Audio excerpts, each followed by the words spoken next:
Hi everyone, it's Sylvia Joe again, here with an update as I finish week 14 on the keto diet with intermittent fasting. Today I'm not going to keep you guys very long. We're going to go over my result and just talk about a couple things that were on my mind this week, wondering if you're thinking about them at all as well. As far as the results, I started the week at 273 pounds. This week I finished at 271 pounds. If you remember from last week's video, I spent a lot of last week at 271 and then all of a sudden I spiked up to 273 for 3 or 4 days, and now I'm back at 271 again. So now hopefully this week, this will be the week that I get out of the 270 realm and into the 260s, which I haven't been at this weight in 5-6 years. So I'm really excited to be getting back towards this weight, and without, a lot of pills and medication and fat burners and all of that kind of stuff. It really has, with the keto diet and with the intermittent fasting, it's all about what you eat and how often you eat. So I'm not going to talk for very long, but I did want to share a couple things that were on my mind this week. Did any of you see the Jillian Michaels on Steve Harvey clip? I think Steve asked her a question about the keto diet, and she basically was saying that it's the same thing as Atkins was, like, I don't know, 20 years ago. And how if you eat right, eat good foods, and just move your body and have a calorie deficit, that you'll be fine, and it's just that simple. I don't know, watching her on this show talk about this really bothered me because she just didn't seem to know what she was talking about.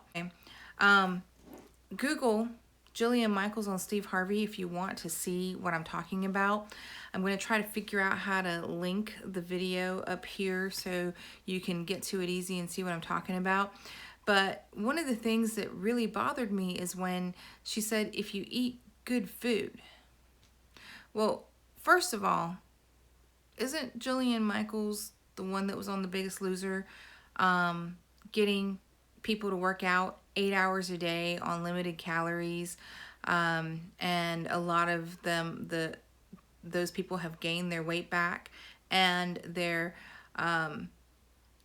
all saying that their metabolism is messed up? Like, wasn't she one of the ones behind that? So for her to say just eat good food and move your body, it's just that simple. She put some people through some extreme measures, and she was on board with that, and it wasn't healthy at all.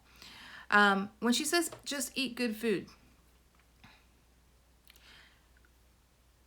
if I tell people that I eat meat and green leafy vegetables with cooked in good fats, most of them agree, wow, that's so healthy. And that's what keto is. I'm eating as unprocessed as possible, no sugar, none of the 50-something names of what, the sneaky names that they hide sugar under. No pasta, no grains, no rice, no tubers. It's all meat, green leafy vegetables, cruciferous vegetables, and good fats. And I've never felt better in my life, and I am losing the weight, and I don't feel tortured. I don't feel miserable. So, and a lot of my, vitals are getting better, as far as sleeping, as far as blood pressure, as far as aches and pains from arthritis and all sorts of things like that. All of that's getting better.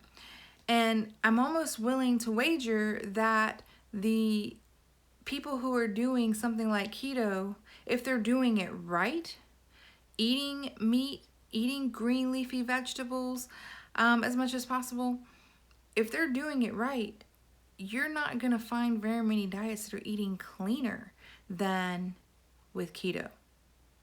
Anyway, that's my rant for today. Check out the video. Let me know what you think. Tell me if I'm really off base. That's the update for today, and I hope you all have a great and productive week, and I will see you next week, hopefully no longer in the 270-pound realm.